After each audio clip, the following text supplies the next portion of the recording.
ਸਤਿ ਸ਼੍ਰੀ ਅਕਾਲ ਜੀ। Punjabi radio USA ਤੇ ਪੰਜਾਬੀ ਟੀਵੀ USA ਵੇਖਣਾ ਤੇ ਸੁਣਨਾ ਤੁਸੀਂ ਸਾਰੇ ਸ਼ੁਰੂ ਕਰ ਚੁੱਕੇ ਹੋ। ਪ੍ਰੋਗਰਾਮ ਲੈ ਕੇ ਹਾਜ਼ਰ ਹਾਂ ਖਬਰ ਤੇ ਨਜ਼ਰ। ਇਸ ਪ੍ਰੋਗਰਾਮ ਦੇ ਵਿੱਚ ਸੀਨੀਅਰ ਪੱਤਰਕਾਰ ਮਿੰਟੂ ਗੁਰਸਰੀਆ ਜੀ ਸਾਡੇ ਨਾਲ ਮੌਜੂਦ ਰਹਿੰਦੇ ਨੇ। ਪੰਜਾਬ ਭਾਰਤ ਦੇ ਨਾਲ ਸਰੋਕਾਰ ਰੱਖਦੀਆਂ ਵੱਖ-ਵੱਖ ਖਬਰਾਂ ਤੇ ਚਾਨਣਾ ਪਾਈਦਾ ਤੇ ਨਾਲ ਦੀ ਨਾਲ ਗੁਰਸਰੀਆ ਸਾਹਿਬ ਕਰਦੇ ਨੇ ਸਾਰੀਆਂ ਖਬਰਾਂ ਦਾ ਵਿਸ਼ਲੇਸ਼ਣ। ਸੋ ਉਹਨਾਂ ਦਾ ਸਾਥ ਲੈਣੇ ਆ, ਕਰਦੇ ਆ ਸਵਾਗਤ ਤੇ ਫਿਰ ਇੱਕ-ਇੱਕ ਕਰਕੇ ਖਬਰਾਂ ਤੇ ਪਾਵਾਂਗੇ ਚਾਨਣਾ। ਬਹੁਤ-ਬਹੁਤ ਸਵਾਗਤ ਹੈ ਜੀ। ਸ਼ੁਕਰੀਆ ਜੀ ਗੁਰਪ੍ਰੀਤ ਜੀ, ਸਾਰਿਆਂ ਨੂੰ ਸਤਿ ਸ੍ਰੀ ਅਕਾਲ ਜੀ। ਜੀ ਸੋ ਰੁਖ ਕਰੀਏ ਖਬਰਾਂ ਦਾ ਮਿੰਟੂ ਜੀ। ਤੇ ਸਭ ਤੋਂ ਪਹਿਲੀ ਖਬਰ ਪੰਜਾਬ ਪੁਲਿਸ ਦੇ ਨਾਲ ਜੁੜੀ ਹੋਈ ਹੈ। ਕਰਪਸ਼ਨ ਨੂੰ ਲੈ ਕੇ ਵੱਡਾ ਐਕਸ਼ਨ ਕੀਤਾ ਜਾ ਰਿਹਾ ਹੈ ਜੀ। ਦੇਖੋ, ਇੱਕ ਚੀਜ਼ ਜਿਹੜੀ ਹੈ ਨਾ ਉਹ ਤੈਅ ਸੀਗੀ ਕਿ ਹੁਣ ਪ੍ਰਸ਼ਾਸਨ ਇਸ ਤਰ੍ਹਾਂ ਦਾ ਇੱਕ ਸੰਦੇਸ਼ ਦੇਵੇਗਾ ਕਿ ਸਾਡੇ 'ਚ ਚੁਸਤੀ ਦਰੁਸਤੀ ਆ ਗਈ ਹੈ ਜੀ। ਅੱਜ ਖੁਦ DGP ਸਾਹਿਬ ਆਏ ਤਾਂ ਉਹਨਾਂ ਨੇ ਮੈਦਾਨ ਸੰਭਾਲਦਿਆਂ ਕਿਹਾ ਕਿ ਜੀ ਅਸੀਂ 52 ਮੁਲਾਜ਼ਮਾਂ ਤੇ ਕਾਰਵਾਈ ਕਰ ਦਿੱਤੀ ਹੈ ਹੁਣ ਤੱਕ। ਤੇ ਉਹਦੇ ਵਿੱਚ ਅਗਾਂਹ ਫਿਰ ਤੁਸੀਂ DC ਵਾਲਾ ਪ੍ਰਕਰਨ ਜੋੜ ਸਕਦੇ ਹੋ, ਸਾਡੇ ਸ੍ਰੀ ਮੁਕਤਸਰ ਸਾਹਿਬ ਵਾਲਾ। ਤੇ ਫਿਰ ਇਸ ਤੋਂ ਇਲਾਵਾ ਵਿਜੀਲੈਂਸ ਦੇ ਵਿੱਚ ਜਿਹੜਾ ਵੱਡਾ ਬਦਲਾਅ ਹੋਇਆ ਕਿ ਵਰਿੰਦਰ ਜੀ ਨੂੰ ਬਦਲ ਦਿੱਤਾ ਤੇ ਨਗੇਸ਼ਵਰ ਰਾਜ ਜੀ ਆ ਗਏ ਜੀ। ਇਹ ਸਾਰੀਆਂ ਚੀਜ਼ਾਂ ਨੂੰ ਆਪਾਂ ਜੇ ਕੜੀ ਦਰ ਕੜੀ ਜੋੜ ਕੇ ਵੇਖੀਏ ਤੇ ਦਿੱਲੀ ਨਤੀਜੇ ਤੋਂ ਬਾਅਦ ਹੀ ਇਹ ਚੀਜ਼ਾਂ ਵਾਪਰ ਰਹੀਆਂ ਨੇ। ਜੀ ਜੀ। ਖੈਰ, ਹੁਣ ਜੇ ਤੁਸੀਂ ਦੇਖੋਗੇ ਤੇ ਜਿਹੜਾ ਸਾਡਾ ਇੱਥੇ ਮੁਕਤਸਰ ਵਾਲਾ DC ਦਾ ਰੌਲਾ ਹੈ ਉਹਦੇ ਵਿੱਚ ਤੇ ਲੰਮੇ ਸਮੇਂ ਤੋਂ ਰੌਲਾ ਪੈ ਰਿਹਾ ਸੀਗਾ। ਯਾਨੀ ਰਜਿਸਟਰੀਆਂ ਦਾ ਮਸਲਾ, ਆਰਮ ਲਾਇਸੈਂਸ ਦਾ ਮਸਲਾ, ਬਥੇਰਾ ਕੁਝ ਸੀਗਾ। ਇੱਥੋਂ ਤੱਕ ਕਿ ਉਹ ਮੌਜੂਦਾ ਇਹਨਾਂ ਦੇ ਵਿਧਾਇਕਾਂ ਦੀ ਵੀ ਗੱਲਬਾਤ ਨਹੀਂ ਸੀ ਸੁਣਦਾ।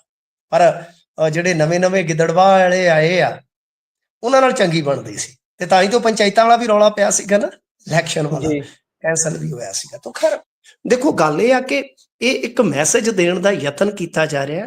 ਡੈਂਟਿੰਗ ਪੈਂਟਿੰਗ ਹੋ ਰਹੀ ਆ, ਜਿਵੇਂ ਆਪਾਂ ਨੇ ਲਿਖਿਆ ਨਾ ਦਾ ਡੈਂਟਿੰਗ ਪੈਂਟਿੰਗ, ਇੱਥੇ ਕਾਰਾਂ ਦੀ ਡੈਂਟਿੰਗ ਪੈਂਟਿੰਗ ਕੀਤੀ ਜਾਂਦੀ ਆ। ਇਹ ਡੈਂਟਿੰਗ ਪੈਂਟਿੰਗ ਹੀ ਹੋ ਰਹੀ ਆ। ਯਾਨੀ ਇੱਕ ਇਸ ਤਰ੍ਹਾਂ ਦਾ ਮੈਸੇਜ ਦਿੱਤਾ ਜਾ ਰਿਹਾ ਪੰਜਾਬੀਆਂ ਨੂੰ ਕਿ ਭਾਈ ਅਸੀਂ ਜ਼ੀਰੋ ਟੋਲਰੈਂਸ ਤੇ ਅੱਜ ਵੀ ਕਾਇਮ ਆ, ਸਾਡੇ ਐਕਸ਼ਨ ਜਿਹੜੇ ਹੋਣਗੇ ਵਗੈਰਾ ਵਗੈਰਾ। ਦੇਖੋ, ਗੱਲ ਇਹ ਆ ਕਿ ਕੁਝ ਸੀਨੀਅਰ ਅਫਸਰ ਵੀ ਰਡਾਰ ਤੇ ਨੇ ਗੁਰਪ੍ਰੀਤ ਜੀ, ਜਿੰਨੀ ਕੋ ਆਪਣੇ ਕੋਲ ਅੰਦਰੂਨੀ ਜਾਣਕਾਰੀ ਆ ਨਾ। ਜੀ ਜੀ। ਮਸਲਨ ਕਿ ਕੋਈ ਉਹਦੇ 'ਚ IS ਹੋ ਸਕਦਾ, ਕੋਈ IPS ਹੋ ਸਕਦਾ, ਕਿ ਇਸ ਤਰ੍ਹਾਂ ਰਡਾਰ ਤੇ ਹੈਗੇ ਆ। ਤਾਂ ਤੁਹਾਨੂੰ ਪਤਾ ਜਿਹੜਾ ਕਰਪਸ਼ਨ ਦਾ ਮਸਲਾ ਹੁੰਦਾ ਨਾ, ਐਕਚੁਅਲ 'ਚ ਇੱਕ ਇਸ ਤਰ੍ਹਾਂ ਦਾ ਮਸਲਾ ਹੁੰਦਾ ਕਿ ਜਦੋਂ ਇਹ ਹਾਈ ਪ੍ਰੋਫਾਈਲ ਬਣ ਜਾਂਦਾ ਹੈ ਤਾਂ ਦੂਜੇ ਮੁੱਦਿਆਂ ਤੋਂ ਲਗਭਗ ਜਨਤਾ ਦਾ ਧਿਆਨ ਡਾਇਵਰਟ ਹੋ ਜਾਂਦਾ ਹੈ। ਤਾਂ ਉਹ ਚੀਜ਼ ਜ਼ੇਰੇ ਚਰਚਾ ਹੋ ਜਾਂਦੀ ਆ, ਧੱਕੇ ਨਾਲ ਹੀ ਹੋ ਜਾਂਦੀ ਹੈ। ਇਹ ਗੱਲ ਆਪਾਂ ਅੱਗੇ ਵੀ ਵੇਖੀ ਆ। ਤਾਂ ਖੈਰ ਗੱਲ ਇਹ ਆ ਕਿ ਕਰਪਸ਼ਨ ਖਤਮ ਨਹੀਂ ਸੀ ਹੋਈ, ਇਹ ਇੱਕ ਫੈਕਟ ਹੈ। ਕਰਪਸ਼ਨ ਖਤਮ ਨਹੀਂ ਹੋਏਗੀ, ਇਹ ਐਸੀ ਕਹਿ ਲੋ ਕਿ ਸਾਡੀ ਸੰਭਾਵਨਾ ਹੈ ਜਾਂ ਕਹਿ ਲੋ ਕਿ ਸਾਡੀ ਧਾਰਨਾ ਹੈ। ਤੇ ਇਹਨਾਂ ਨੇ ਯਾਨੀ DGP ਸਾਹਿਬ ਨੇ ਜਿਹੜੀ ਗੱਲ ਆ ਕੇ ਕਹੀ ਆ, ਇਹਦੇ ਵਿੱਚ ਦੇਖੋ ਕਿ ਅਸੀਂ ਬਈ FIR ਸਿਸਟਮ ਲਾਗੂ ਕਰਾਂਗੇ, 3 ਜ਼ਿਲ੍ਹਿਆਂ ਦੀ ਪੁਲਿਸ ਦੀ ਸੇਵਾ ਦਾ ਆਡਿਟ ਹੋਏਗਾ ਵਗੈਰਾ ਵਗੈਰਾ, ਬਈ ਆਨਲਾਈਨ ਸੇਵਾਵਾਂ ਦਾ ਅਸੀਂ ਦਾਇਰਾ ਵਧਾਵਾਂਗੇ। ਉਹ ਸਾਰੀਆਂ ਚੀਜ਼ਾਂ ਪੁਲਿਸ ਦਾ ਜਿਹੜਾ ਕਹਿ ਲੋ ਪ੍ਰਸ਼ਾਸਕੀ ਤੰਤਰ ਹੈ ਉਹਦੇ ਨਾਲ ਹੀ ਜੁੜੀਆਂ ਨੇ।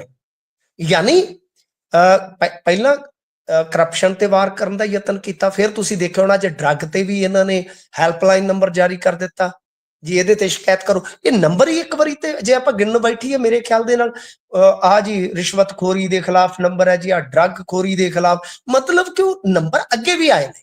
ਉਹ ਚੀਜ਼ਾਂ ਦਾ ਰੈਪੀਟੇਸ਼ਨ ਹੀ ਆ। ਤੇ ਤੁਹਾਨੂੰ ਪਤਾ ਹੀ ਆ ਇੱਕ ਚੀਜ਼ ਹੋਰ ਹੈ, ਇਹਦੇ ਵਿੱਚ ਥੋੜੀ ਜਿਹੀ ਆਪਾਂ ਐਡੀਸ਼ਨ ਕਰਦੇ ਆ ਇਹਦੇ ਵਿੱਚ। ਤੇ ਤੁਹਾਨੂੰ ਯਾਦ ਹੋਣਾ ਹੈ ਕੁਲਤਾਰ ਸਿੰਘ ਸੰਧਵਾ ਹੋਰਾਂ ਨੇ ਇੱਕ ਸਿਆਪਾ ਸੇੜਤਾ ਸੀਗਾ ਉੱਥੇ, ਇੱਕ ਸ਼ਾਇਦ ਥਾਣੇਦਾਰ ਦਾ ਮੁੱਦਾ ਚੁੱਕ ਕੇ, ਯਾਦ ਆ ਕੋਟਕਪੂਰੇ ਵਾਲਾ। ਤਾਂ ਹੋਇਆ ਕੀ ਆ ਕਿ 1-2 ਦਿਨ ਪਹਿਲਾਂ ਬਾਜਵਾ ਸਾਹਿਬ ਨੇ ਪੱਤਰ ਲਿਖ ਕੇ ਸੰਧਵਾ ਸਾਹਿਬ ਨੂੰ ਇਹ ਮੰਗ ਕੀਤੀ ਕਿ ਬਈ ਉਹ ਜਿਹੜੀ ਰਿਪੋਰਟ ਤੁਸੀਂ ਮੰਗੀ ਸੀਗੀ, ਯਾਨੀ ਜਿਹੜੀਆਂ ਸੂਚਨਾਵਾਂ ਤੁਸੀਂ ਮੰਗੀਆਂ ਸੀਗੀਆਂ ਵੀ ਕਿਹੜੇ ਅਧਿਕਾਰੀਆਂ ਤੇ ਕਰਪਸ਼ਨ ਦੇ ਮੁਕੱਦਮੇ ਚੱਲਦੇ ਆ, ਤਾਂ ਉਹਦੀ ਜਿਹੜੀ ਐਕਸ਼ਨ ਟੇਕਨ ਰਿਪੋਰਟ ਹੈ ਤੁਸੀਂ ਉਹ ਟੇਬਲ ਕਰਾਓ। ਮੇਰੇ ਖਿਆਲ ਦੇ ਨਾਲ ਇਹ ਵੀ ਆંકੜੇ ਜਿਹੜੇ ਆ ਇਹ ਉੱਥੇ ਇਹਨਾਂ ਦੀ ਫਸੀ ਕੱਢਣਗੇ ਕਿ ਦੇਖੋ ਜੀ ਅਸੀਂ ਇੰਨਿਆਂ ਤੇ ਕਾਰਵਾਈ ਕਰ ਦਿੱਤੀ ਆ। ਉਹ ਵੀ ਇੱਕ ਸਿਆਪਾ ਇਹਨਾਂ ਦੀ ਜਾਨ ਨੂੰ ਪੈਣਾ ਸੀਗਾ ਜੀ ਜੀ। ਸੋ ਅੱਗੇ ਚੱਲਦੇ ਹਾਂ ਜੀ, ਅਗਲੀ ਖਬਰ ਦਾ ਰੁਖ ਕਰੀਏ ਤਾਂ ਸੁਖਬੀਰ ਬਾਦਲ ਸਾਹਿਬ ਨੇ ਕਮੇਟੀ ਮੈਂਬਰ ਬੁਲਾਏ ਨੇ ਜੀ।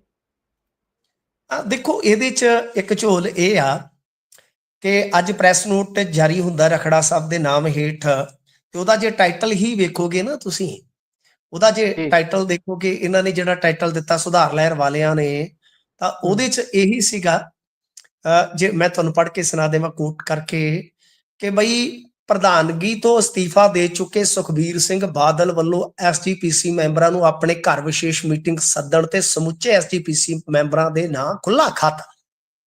ਯਾਨੀ ਜੋ ਇਹਨਾਂ ਨੇ ਆਪਾਂ ਨੂੰ ਪ੍ਰੈਸ ਨੋਟ ਭੇਜਿਆ ਉਹਦਾ ਟਾਈਟਲ ਹੀ ਬਹੁਤ ਕੁਝ ਦੱਸਦਾ ਹੈ ਨਾ। ਹੋਇਆ ਕਿ ਕੱਲ ਇੱਕ ਨਿਊਜ਼ ਚੈਨਲ ਨੇ ਕਲਿੱਪ ਚਲਾ ਦਿੱਤੀ ਸੀਗੀ ਕਿ ਕੁਝ ਐਸਜੀਪੀਸੀ ਮੈਂਬਰ ਮੀਟਿੰਗ ਵਾਸਤੇ ਗਏ ਨੇ। ਉਸ ਤੋਂ ਬਾਅਦ ਅੱਜ ਇਹਨਾਂ ਨੇ ਫਿਰ ਇੱਕ ਪ੍ਰੈਸ ਰਿਲੀਜ਼ ਜਾਰੀ ਕੀਤਾ ਖੁੱਲੇ ਖੱਤ ਦੇ ਤੌਰ ਤੇ ਕਿ ਬਾਈ ਇਹ ਤੇ ਅਸਤੀਫਾ ਦੇ ਚੁੱਕੇ। ਹੁਣ ਲੌਜੀਕਲੀ ਜੇ ਦੇਖੀਏ ਜਾਂ ਆਪਾਂ ਇਖਲਾਕੀ ਤੌਰ ਤੇ ਦੇਖੀਏ ਕਿ ਜਿਹੜਾ ਬੰਦਾ ਪ੍ਰਧਾਨਗੀ ਤੋਂ ਅਸਤੀਫਾ ਦੇ ਚੁੱਕਾ ਹੈ, ਕੋਈ ਉਹਦੇ ਕੋਲ ਅਹੁਦੇਦਾਰੀ ਨਹੀਂ, ਉਹ ਐਸਜੀਪੀਸੀ ਕਮੇਟੀ ਮੈਂਬਰਾਂ ਨੂੰ ਬਾਈ ਕਿਸ ਤਰ੍ਹਾਂ ਮੀਟਿੰਗ ਵਾਸਤੇ ਸੱਦ ਸਕਦਾ? ਸਾਫ਼ ਹੈ ਨਾ ਗੁਰਪ੍ਰੀਤ ਜੀ। ਤਾਂ ਹੁਣ ਇਹਦੇ ਤੇ ਕੀ ਹੈ ਕਿ ਸਾਡੀ ਟੀਮ ਨੇ ਜਦੋਂ ਇਹਨਾਂ ਦੇ ਸਪੋਕਸ ਪਰਸਨ ਅਰਸ਼ਦੀਪ ਸਿੰਘ ਕਲੇਰ ਨਾਲ ਗੱਲ ਕੀਤੀ ਕਿ ਕਲੇਰ ਸਾਹਿਬ ਇਹ ਕੀ ਚੱਲਦਾ ਪਿਆ, ਵੀ ਤੁਸੀਂ ਤੇ ਬਈ ਕਮਾਲ ਕਰੀ ਜਾਂਦੇ ਹੋ ਕਿ ਕਮੇਟੀ ਮੈਂਬਰ ਮੀਟਿੰਗ ਵਾਸਤੇ। ਤਾਂ ਉਹਨਾਂ ਨੇ ਕਿਹਾ ਜੀ ਦੇਖੋ ਕੱਲ ਇਹਨਾਂ ਨੇ ਐਵੇਂ ਕਲਿੱਪ ਚਲਾ ਦਿੱਤੀ ਨਿਊਜ਼ ਚੈਨਲ ਦਾ, ਉਹਨਾਂ ਨੇ ਨਾਂ ਵੀ ਲਿਆ, ਚਲੋ ਆਪਾਂ ਉਹਨੂੰ ਛੱਡ ਦਿੰਦੇ ਹਾਂ ਕਿ ਬਾਈ ਇਦਾਂ ਦਾ ਕੁਛ ਨਹੀਂ ਸੀ। ਐਕਚੁਅਲ ਚ ਉਹ ਲੌਜਿਕ ਜਿਹੜਾ ਦੇ ਰਹੇ ਸੀਗੇ ਕਿ ਦੇਖੋ ਜੀ ਗੱਲ ਇਹ ਆ ਕਿ ਜਿਹੜੇ ਵਿਆਹ ਸ਼ਾਦੀ ਤੇ ਮਤਲਬ ਕਿ ਸੁਖਬੀਰ ਸਿੰਘ ਬਾਦਲ ਦੀ ਧੀ ਦੀ ਸ਼ਾਦੀ ਸੀ, ਤੁਹਾਨੂੰ ਸਭਨਾਂ ਨੂੰ ਪਤਾ, ਜਿਹੜਾ ਕੋਈ ਬੰਦਾ ਰਹਿ ਗਿਆ ਉਹ ਹੁਣ ਮਿਲ ਕੇ ਵਧਾਈ ਦੇ ਰਿਹਾ ਜੀ, ਇਹਦੇ ਚ ਕੀ ਆ? ਤੇ ਮੈਂ ਕਿਹਾ ਜੀ ਅੱਜ ਵੀ, ਉਹ ਕਹਿੰਦੇ ਜੀ ਅੱਜ ਵੀ ਆਏ ਨੇ। ਇਹਦਾ ਮਤਲਬ ਇਹ ਆ ਕਿ ਅਨਓਫੀਸ਼ੀਅਲੀ ਆਪਾਂ ਇੱਕ, ਹੁਣ ਦੇਖੋ ਸਾਫ਼ ਹੈ ਕਿ ਉਧਰੋਂ ਧਾਮੀ ਸਾਹਿਬ ਅਸਤੀਫਾ ਦੇ ਚੁੱਕੇ ਆ, ਅੱਜ ਇਹਨਾਂ ਦਾ ਵਫਦ ਵੀ ਗਿਆ ਮਨਾਉਣ ਵਾਸਤੇ, ਸ਼ਾਇਦ ਸਫਲਤਾ ਨਹੀਂ ਮਿਲੀ। ਹੁਣ ਪ੍ਰਧਾਨਗੀ ਦੀ ਚੋਣ ਤੇ ਅਕਸਰ ਕਰਨੀ ਹੈ ਨਾ, ਪ੍ਰਧਾਨ ਦੀ ਚੋਣ ਤੇ ਗੁਰਪ੍ਰੀਤ ਜੀ ਹੋਣੀ ਹੈ, ਓਬਵੀਅਸ ਹੈ ਨਾ। ਤਾਂ ਕੀ ਪ੍ਰਧਾਨ ਦੀ ਚੋਣ ਵਾਸਤੇ ਇੱਕ ਕਵਾਇਦ ਤੇ ਨਹੀਂ ਕੀਤੀ ਜਾ ਰਹੀ? ਇੱਕ ਮੌਕਾ ਐਸਾ ਦੇਖਿਆ ਜਾ ਰਿਹਾ, ਕਿਉਂਕਿ ਸੁਖਬੀਰ ਸਿੰਘ ਬਾਦਲ ਪਿੰਡ ਨਹੀਂ ਪਹੁੰਚੇ ਹਾਲੇ, ਧੀ ਦੇ ਉਹਨਾਂ ਦੇ ਜਿਹੜੇ ਕਾਰਜ ਸੀ ਸ਼ਾਦੀ ਦੇ, ਉਸ ਤੋਂ ਬਾਅਦ ਜਿਹੜੀ ਰਿਸੈਪਸ਼ਨ ਸੀਗੀ ਨਿਊ ਚੰਡੀਗੜ੍ਹ ਚ ਹੋਈ ਹੈ, ਤੁਹਾਨੂੰ ਪਤਾ ਹੀ ਆ ਕਿ ਉਹ ਹਾਲੇ ਉੱਥੇ ਹੀ ਨੇ। ਤਾਂ ਹੁਣ ਦੇਖੋ ਧਾਮੀ ਸਾਹਿਬ ਨੇ ਅਸਤੀਫੇ ਦਾ ਦਿਨ ਵੀ ਉਹੀ ਚੁਣਿਆ, ਰਿਸੈਪਸ਼ਨ ਵਾਲਾ। ਇਹ ਵੀ ਇੱਕ ਕਹਿ ਲਓ ਕਿ ਬੜੀ ਸੋਚਣ ਵਿਚਾਰਨ ਦੀ ਗੱਲ ਹੈ। ਤੇ ਉਸ ਤੋਂ ਬਾਅਦ ਹੁਣ ਜਦੋਂ ਉਹਨਾਂ ਦਾ ਅਸਤੀਫਾ ਆ ਗਿਆ ਤੇ ਅਸਤੀਫੇ ਤੋਂ ਬਾਅਦ ਪ੍ਰਧਾਨਗੀ ਦੀ ਚੋਣ ਜਿਹੜੀ ਆ ਉਹ ਅਮਲ ਚ ਲਿਆਉਣੀ ਹੈ, ਤਾਂ ਠੀਕ ਉਸ ਵੇਲੇ ਜੇ ਆਪਾਂ ਕਲੇਰ ਸਾਹਿਬ ਦੇ ਇਸ ਲੌਜਿਕ ਨਾਲ ਮੁਤਫਿਕ ਹੋਈਏ, ਸਹਿਮਤ ਹੋਈਏ, ਤੇ ਅਚਰਜ ਵਾਲੀ ਗੱਲ ਆ ਕਿ ਇੱਕ ਪਾਸੇ ਇਹ ਸਭ ਕੁਝ ਹੋ ਰਿਹਾ ਤੇ ਦੂਸਰੇ ਪਾਸੇ ਵਧਾਈ ਦੇਣ ਜਾ ਰਹੇ ਐਸਜੀਪੀਸੀ ਮੈਂਬਰ। ਇੱਕ ਇਹ ਵੀ ਸਵਾਲ ਬਣੇਗਾ ਕਿ ਕੀ ਕਮੇਟੀ ਮੈਂਬਰ ਸੱਦੇ ਹੀ ਨਹੀਂ ਗਏ, ਜਾਂ ਇੱਕੋ ਵੇਲੇ ਇੰਨੇ ਕਮੇਟੀ ਮੈਂਬਰਾਂ ਨੂੰ ਕੰਮ ਪੈ ਗਿਆ ਕਿ ਉਹ ਸ਼ਾਦੀ ਦੇ ਕਾਰਜ ਜਾਂ ਰਿਸੈਪਸ਼ਨ ਦੇ ਕਾਰਜ ਦੇ ਵਿੱਚ ਉਹ ਸ਼ਾਮਲ ਨਾ ਹੋ ਸਕੇ। ਤਾਂ ਕੋਈ ਸਵਾਲਾਂ ਨੂੰ ਜਨਮ ਦਿੰਦਾ ਹੈ ਸਾਰਾ ਪ੍ਰਕਰਨ। ਪਰ ਜੇ ਆਪਾਂ ਦੇਖੀਏ ਤਾਂ ਧਾਮੀ ਸਾਹਿਬ ਅਸਤੀਫਾ ਵਾਪਸ ਨਹੀਂ ਲੈਣਗੇ, ਇਸ ਦੀ ਸੰਭਾਵਨਾ ਹੁਣ ਜ਼ਿਆਦਾ ਬਣ ਗਈ ਆ। ਤੇ ਉਧਰ ਬਾਈ ਤੁਹਾਨੂੰ ਪਤਾ ਦਿੱਲੀ ਦੇ ਵਿੱਚ ਵੀ ਇਕੱਠ ਸੱਦਿਆ ਹੋਇਆ ਅੱਜ ਕੁਛ ਕਹਿ ਲਓ ਕਿ ਪੰਥਕ ਲੀਡਰਾਂ ਨੇ, ਉਹਦੇ ਵਿੱਚ ਵੀ ਸੰਭਾਵਨਾ ਇਹ ਜਤਾਈ ਜਾ ਰਹੀ ਹੈ ਕਿ ਅਕਾਲੀ ਦਲ ਦਾ ਇੱਕ ਨਿਕਲ ਆਵੇ ਬਾਈ, ਇਹ ਵੀ ਮੰਨਿਆ ਜਾ ਰਿਹਾ। ਤਾਂ ਖੈਰ ਅਕਾਲੀ ਪੋਲਿਟਿਕਸ ਦੇ ਵਿੱਚ ਮੈਂ ਜਿਵੇਂ ਤੁਹਾਨੂੰ ਕਿਹਾ ਕਿ ਇੰਨਾ ਖਲਾਰਾ ਪੈ ਚੁੱਕਾ ਹੈ, ਇਹ ਖਬਰਾਂ ਲਗਾਤਾਰ ਮੁਸਲਸਲ ਆਉਂਦੀਆਂ ਹੀ ਰਹਿਣਗੀਆਂ ਜੀ।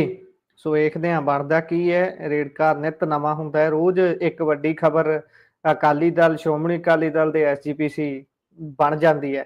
ਸੋ ਅੱਗੇ ਚਲੀਏ ਤੇ ਬੜਿੰਗ ਤੇ ਬਿੱਟੂ ਹੋਣਾ ਦਾ ਜਿਹੜਾ ਸਾਹਮਣਾ ਹੋਇਆ ਪੁਲਿਸ ਨਾਲ, ਤੇ ਮੈਂ ਤਾਂ ਇੱਕ ਕਲਿੱਪ ਵੀ ਦੇਖ ਰਿਹਾ ਸੀ ਜਿਸ ਦੇ ਵਿੱਚ ਜਿਹੜੀ ਇਹਨਾਂ ਦੀ ਸਿਕਿਉਰਿਟੀ ਹੁੰਦੀ ਹੈ ਉਹ ਚੰਡੀਗੜ੍ਹ ਪੁਲਿਸ ਦੇ ਨਾਲ ਸਿੱਧੇ ਤੌਰ ਤੇ ਖੈਬੜ ਰਹੇ ਸੀ। ਇਹ ਮਾਜਰਾ ਕੀ ਗਾਲਾਂ ਕੱਢ ਰਹੇ ਸੀ, ਇੱਕ ਦੂਜੇ ਨੂੰ ਗਾਲਾਂ ਕੱਢ ਰਹੇ ਸਨ ਗੁਰਪ੍ਰੀਤ ਜੀ।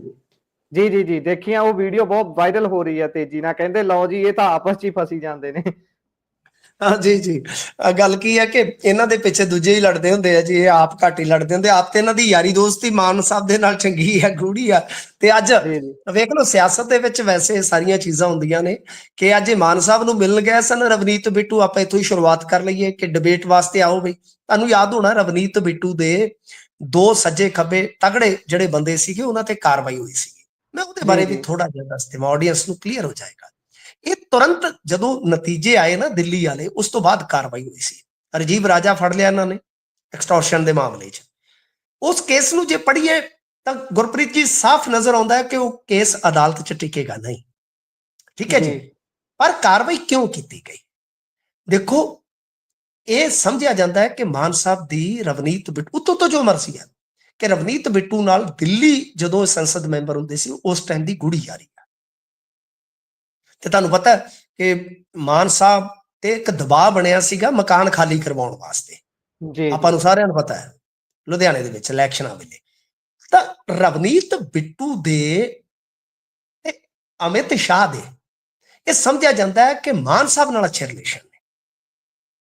ਤਾਂ ਫਿਰ ਰਵਨੀਤ ਬਿੱਟੂ ਨੂੰ ਇੱਕ ਸ਼ਾਇਦ ਮੈਸੇਜ ਹੀ ਦਿੱਤਾ ਗਿਆ ਕਿ ਮਿੱਤਰਾ ਇੱਧਰ ਸ਼ਰਾਰਤ ਨਾ ਕਰ ਬੈਠੀ ਕਿਤੇ। ਜੀ ਤਾਂ ਇਸ ਚੀਜ਼ ਨੂੰ ਸਿਆਸੀ ਪੱਖ ਤੋਂ ਆਪਾਂ ਇੱਧਰ ਲੈ ਸਕਦੇ ਹਾਂ।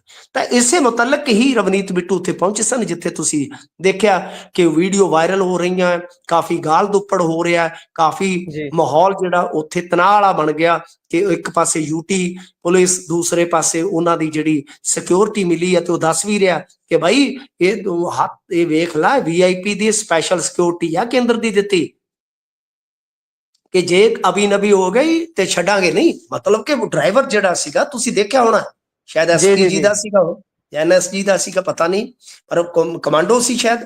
ਤਾਂ ਬਹੁਤ ਜ਼ਿਆਦਾ ਉਹ ਵੀ ਗੁੱਸੇ ਦੇ ਵਿੱਚ ਸੀ। ਤਾਂ ਖੈਰ ਇਹ ਉੱਥੇ ਅੱਧਾ ਘੰਟਾ ਡਰਾਮਾ ਚੱਲਿਆ ਤੇ ਉਸ ਤੋਂ ਬਾਅਦ ਮਾਹੌਲ ਫਿਰ ਉਦਾਂ ਦਾ ਹੋ ਗਿਆ। ਇੱਧਰ ਜਿਹੜਾ ਹੈਗਾ ਵੜਿੰਗ ਸਾਹਿਬ ਦਾ ਮਾਮਲਾ, ਇਹ ਅਸਲ ਦੇ ਵਿੱਚ ਲੁਧਿਆਣੇ 'ਚ ਹੋਇਆ, ਉਹ ਚੰਡੀਗੜ੍ਹ 'ਚ ਹੋਇਆ, CM ਰੈਸ਼ ਦੇ ਅੱਗੇ।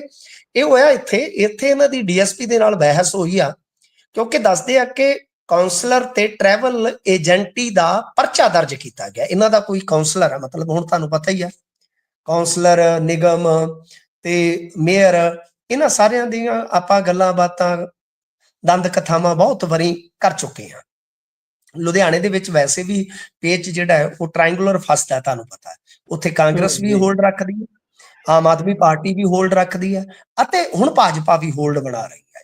ਵੈਸੇ ਉਹਨਾਂ ਦਾ ਪਹਿਲਾਂ ਵੀ ਉੱਥੇ ਤਕੋਨਾ ਮੁਕਾਬਲਾ ਬਣ ਜਾਂਦਾ। ਤਾਂ ਯਾਨੀ ਕਹਿਣ ਦਾ ਮਤਲਬ ਇਹ ਆ ਕਿ ਇਹ ਜਿਹੜਾ ਬਹਿਸ ਬਸਈਆ ਹੋਇਆ, ਇਸੇ ਚੀਜ਼ ਨੂੰ ਲੈ ਕੇ ਹੋਇਆ ਕਿ ਤੁਸੀਂ ਫਰਜ਼ੀ ਜਿਹੜਾ ਹੈ ਮਾਮਲਾ ਦਰਜ ਕੀਤਾ। ਤੇ ਰਾਜਾ ਵੜਿੰਗ ਤੇ ਮੇਰੇ ਖਿਆਲ ਦੇ ਨਾਲ ਇਹ ਵੀ ਕਹਿ ਰਹੇ ਸੀਗੇ ਕਿ ਕੋਈ ਗੱਲ ਨਹੀਂ, ਕੁਛ ਆંકੜੇ ਵੀ ਦੱਸ ਰਹੇ ਸੀਗੇ ਕਿ ਕੋਈ ਗੱਲ ਨਹੀਂ ਹੈ, ਜੇ 27 ਚ ਕਾਂਗਰਸ ਦੀ ਸਰਕਾਰ ਆਉਂਦੀ ਹੈ ਤੇ ਘੱਟੋ ਘੱਟ 10 SP ਡਿਸਮਿਸ, 15 ਤੋਂ 20 DSP ਜਿਹੜੇ ਆ ਉਹ ਡਿਸਮਿਸ, ਤੇ 25 ਤੋਂ 30 SHO ਜਿਹੜੇ ਆ ਉਹ ਮਾਮਲਾ ਦਰਜ ਕਰਕੇ ਹੱਥਕੜੀ ਲਾ ਕੇ ਥਾਣੇ 'ਚ ਸੁੱਟਾਂਗੇ। ਯਾਨੀ ਸਿੱਧਾ ਸਿੱਧਾ ਕੰਮ ਹੀ ਆ। ਉਹ ਆਂਦੇ ਹੁੰਦੇ ਨਾ, ਕੱਲੇ ਨੂੰ ਕੱਲਾ ਨਾ ਹਾਕੀ ਨਾ ਬੱਲਾ, ਵੀ ਸਿੱਧਾ। ਜਿਵੇਂ ਤੁਹਾਨੂੰ ਪਤਾ ਹੀ ਹੈ ਨਾ, ਸੁਖਬੀਰ ਸਿੰਘ ਬਾਦਲ ਕਹਿੰਦੇ ਮੇਰੇ ਕੋਲ ਲਾਲ ਡਾਇਰੀ ਲਿਖੋ, ਇਹਦੇ 'ਚ ਨਾ ਫਲਾਣੇ ਦਾ ਲਿਖੋ ਨਾ। ਉਹ ਲਾਲ ਡਾਇਰੀ ਅੱਗ ਲੱਗਣੀ ਲਾਲ ਹੀ ਰਹਿ ਗਈ, ਉਹ ਕਦੇ ਹਰੀ ਹੋਈ ਨਹੀਂ, ਉਹ ਸੁਫਨਾ ਹੀ ਹੋ ਗਿਆ। ਤਾਂ ਗੱਲ ਇਹ ਆ ਕਿ ਇਹ ਸ਼ਾਇਦ ਦੇਖੀਏ ਤਾਂ ਰਾਜਾ ਵੜਿੰਗ ਤੇ ਇਸ ਚੀਜ਼ ਦਾ ਦਬਾਅ ਵੀ ਹੈ, ਕਿਉਂਕਿ ਉਹ ਬਤੌਰ ਪ੍ਰਧਾਨ ਜਾਂ ਲੋਕ ਸਭਾ ਦੇ ਮੈਂਬਰ ਲੁਧਿਆਣੇ ਦੇ, ਉਹਨਾਂ ਨੂੰ ਨਾਲ ਤੇ ਖੜਨਾ ਹੀ ਪਊਗਾ, ਕਿਉਂਕਿ ਭਾਰਤ ਭੂਸ਼ਣ ਆਸ਼ੂ ਦੇ ਨਾਲ ਉਹਨਾਂ ਦਾ 36 ਦਾ ਅੰਕੜਾ ਤੁਹਾਨੂੰ ਪਤਾ ਹੈ। ਤੇ ਜਿਹੜਾ ਕੋਈ ਬੰਦਾ ਇਹਨਾਂ ਦੇ ਕੋਟੇ ਦਾ ਹੋਵੇਗਾ, ਉਹਦੇ ਵਾਸਤੇ ਸਟੈਂਡ ਤੇ ਲੈਣਾ ਹੀ ਪੈਂਦਾ ਹੈ ਨਾ।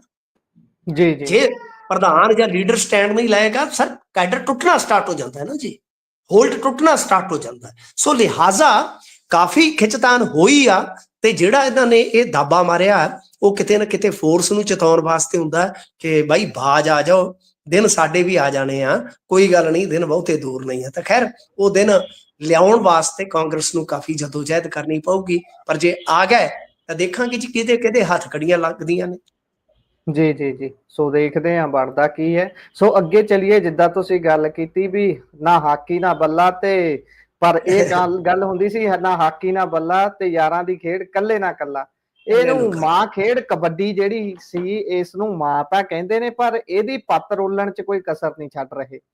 ਪਾਲੇ ਜਲਾਲਪੁਰੀਏ ਦੀ ਇੱਕ ਪੋਸਟ ਹੈ, ਬਹੁਤ ਵਾਇਰਲ ਹੋ ਰਹੀ ਹੈ ਤੇਜ਼ੀ ਦੇ ਨਾਲ। ਕੀ ਕਹਿਣਾ ਚਾਹੁੰਦੇ ਨੇ ਪਾਲਾ ਜਲਾਲਪੁਰੀਆ ਹੁਣੀ? ਇੱਕ ਚੋਟੀ ਦਾ ਖਿਡਾਰੀ ਜਦੋਂ ਸਵਾਲ ਚੁੱਕੇ ਸਿੱਧੇ ਤਰੀਕੇ ਦੇ ਨਾਲ ਆ ਕੇ, ਤਾਂ ਧਿਆਨ ਤਾਂ ਮੰਗਦੀ ਹੈ ਜੀ।